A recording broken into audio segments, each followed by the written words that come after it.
Kargolar, ihracat,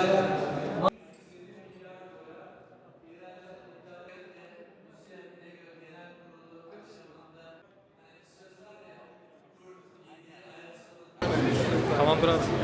Ayhan çok Ayhan'ın 6 ay Dördüncüsünü açıyor olmaktan dolayı çok mutlu olduğumuzu, çok heyecanlı olduğumuzu ifade etmek istiyorum. Bugün bizleri burada onurlandıran çok değerli bakanımıza yoğun programları arasında yer ayırdığı için yürekten teşekkür ediyoruz. İnegöl her yeni bir güne, yeni bir mobilya üretme heyecanıyla başlıyor. İnegöl denince tabii ki akla mobilya geliyor. İnegöl mobilyası küresel bir marka olma yolunda ilerliyor. Yine hikayemiz gerçekçi bir hikaye. 1500'lü yıllarda Osmanlı donanmasına kereste imalatıyla başlayan, kadırgalara kürek imalatı yapan ve bu hikayemiz günümüzde mobilyanın modasını belirleyen, mobilyanın başkenti olma noktasına ulaşmıştır. İnegöl aynı zamanda Uludağ'ın eteğinde kurulmuş verimli bir ova konumundadır. Tarım ürünleri, meyvecilik, fidan yetiştiriciliği ve ile değer üretmeye de devam etmektedir. Aynı zamanda gastronomide İnegöl köftesi ve tescilli ürünleriyle de enfes lezzetler sunmaktadır. Ayrıca doğa turizmi ve sağlık turizmi açısından da önemli değerlere sahiptir. Başta Oylat kaplıcaları olmak üzere şifalı suları ve eşsiz doğası ile de önemli termal merkezlerindendir. Yine Oylat Mağarası Türkiye'nin en büyük mağaralarından biri olarak doğa turizmine önemli katkılar sunmaktadır. Coğrafi konumu ile erişilebilirlik ve lojistik açısından da İnegöl'ümüz önemli avantajlar sağlamaktadır. Yine İnegöl'ün bana göre en önemli özelliklerinden bir tanesi nedir dediğimizde girişimci ve müteşebbis ruha sahip olan iş insanları olduğunu gönül rahatlığıyla ifade edebilirim. Bugün bu fuarımızı gerçekleştirmemizde de büyük emeği olan tüm mobilyacılarımıza, üreticilerimize, esnaflarımıza ben yürekten teşekkür ediyorum. Yine çok değerli Kaymakamımız, MODEF Başkanımız, Ticaret Sanayi Odası Başkanımız, yine İnegöl Mobilyacılar Odamız ve diğer tüm mobilya STK'larımızla İnegöl birlik ve beraberlik içerisinde çalışmalarına devam ediyor. Ben tabii aynı zamanda kıymetli milletvekilimize de huzurlarınızda çok teşekkür ediyorum.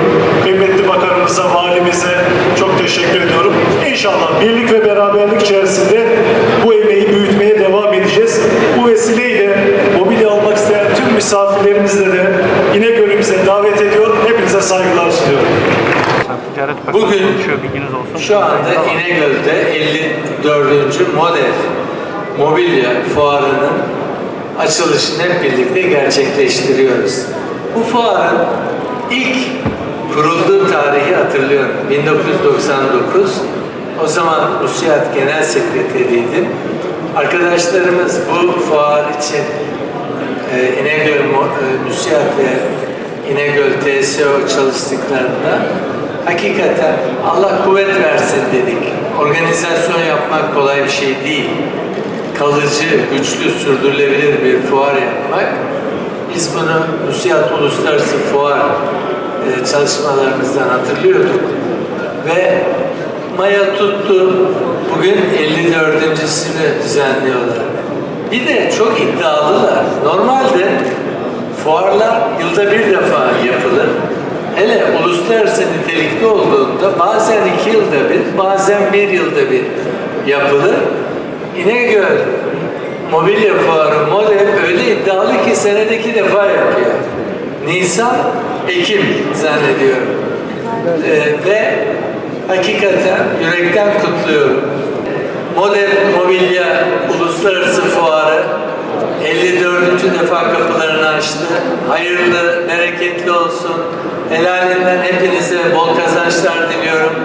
Tüketicilerimizi, vatandaşlarımızı İnegöl'de, mobilyanın kalbi olan bu şehirde çok başarılı ürünleri görmeye ve alışverişe davet ediyorum. İşlerinizde hayırlar diliyorum. Ticaret Bakanlığı olarak, hükümet olarak emrinizde olduğumuz, yanınızda olduğumuz her zaman bilmenizi isterim. Hepinizi Allah'a emanet eder, saygılar sunarım. Hep birlikte açıyoruz. Emeği geçen, yöneten bütün kardeşlerimize, emektarlarımıza çok teşekkürler ediyoruz. Hayırlı uğurlu olsun inşallah. Bismillahirrahmanirrahim.